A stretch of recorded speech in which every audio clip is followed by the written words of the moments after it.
Bonjour et bienvenue sur ma chaîne.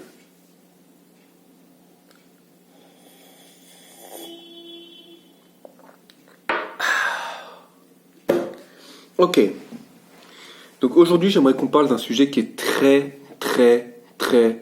important. Je pense pour la plupart d'entre vous.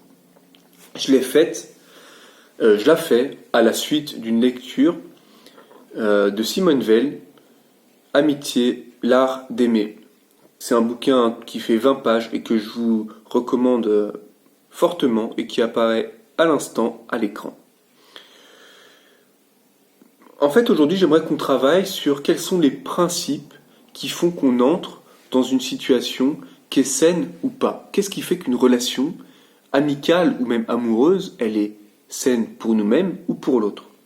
Je ne sais pas si ça vous est déjà arrivé dans la vie, mais de tomber sur des personnes qu'on appréciait, avec qui ça se passait bien, et puis au fur et à mesure, ou même dès le départ, on a un souci, on a du ressentiment envers lui.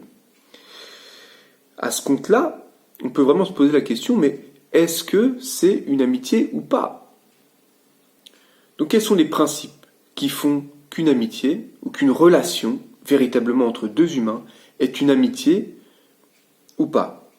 Le principe numéro 1 sur lequel repose une amitié, c'est le principe de la recherche du besoin. Qu'est-ce que ça veut dire?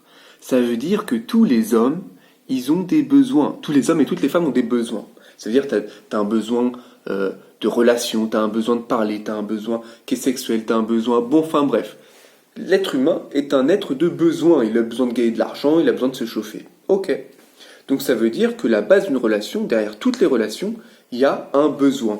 Et ça ne fait pas du tout de toi un pervers narcissique ou un psychopathe que de rechercher quelque chose chez l'autre. Loin de là. Par contre, est-ce qu'une relation, elle peut être basée uniquement que sur le besoin? Imagine-toi, tu es avec tes amis. Est-ce que tu serais prêt à accepter les brimades de la part de tes amis simplement pour rester dans le groupe? Ou est-ce que tu serais prêt à détruire la vie de l'autre simplement pour qu'il reste à côté de toi? Ça veut dire le rabaisser pour que lui reste à tes côtés et qu'il ne s'enfuit pas vers d'autres horizons. Donc on voit véritablement que le besoin n'est pas le seul principe qui régit une amitié. Il y a un deuxième principe et c'est le respect de sa liberté à soi, à soi-même, et la liberté et le respect de la liberté de l'autre. Et ça, c'est le principe de la réciprocité, de la liberté, de conservation de sa liberté pour soi-même et pour l'autre. S'il n'y a pas de réciprocité, de la liberté, de conservation pour soi et pour l'autre, il n'y a pas d'amitié. Et on va entrer très rapidement dans une relation de soumission ou de domination.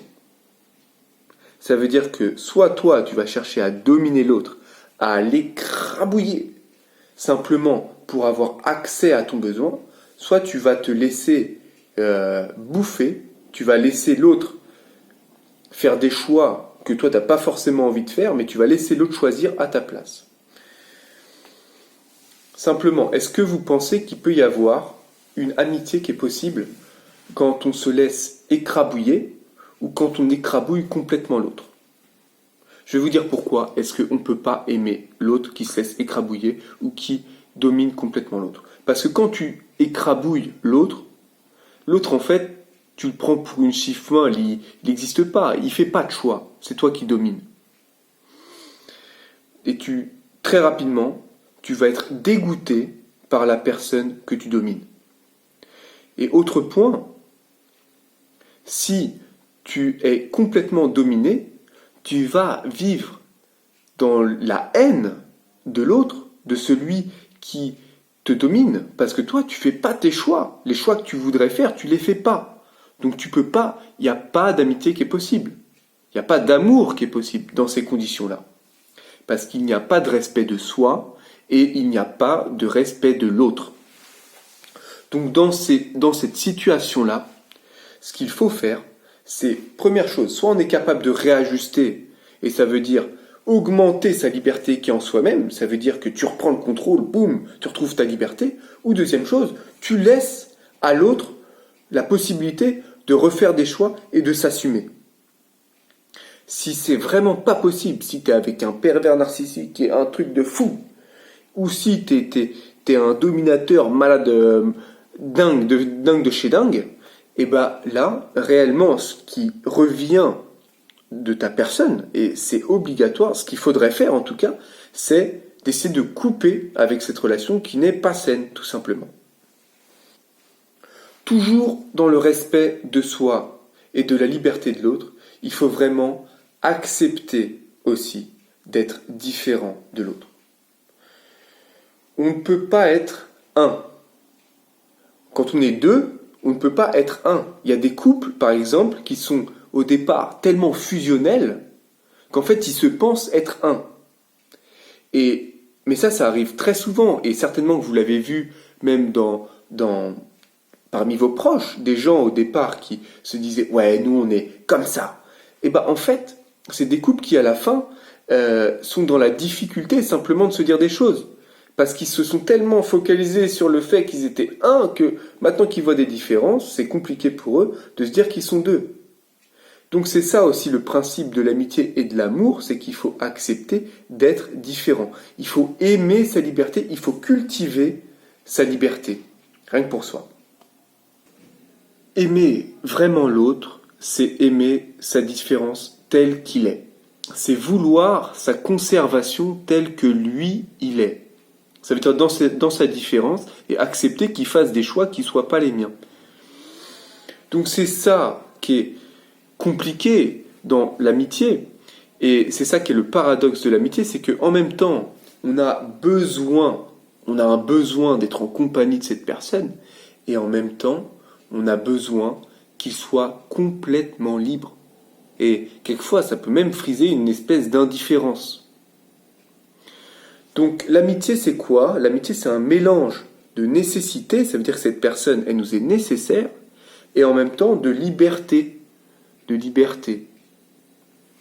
C'est un mélange aussi de subordination, ça veut dire que quelquefois, il nous est au-dessus de nous, hop, il va nous dire, il va nous faire des commentaires, et en même temps, on est parfaitement égaux. Moi, je peux lui dire aussi des choses, tiens, non, ça me plaît pas, ou voilà.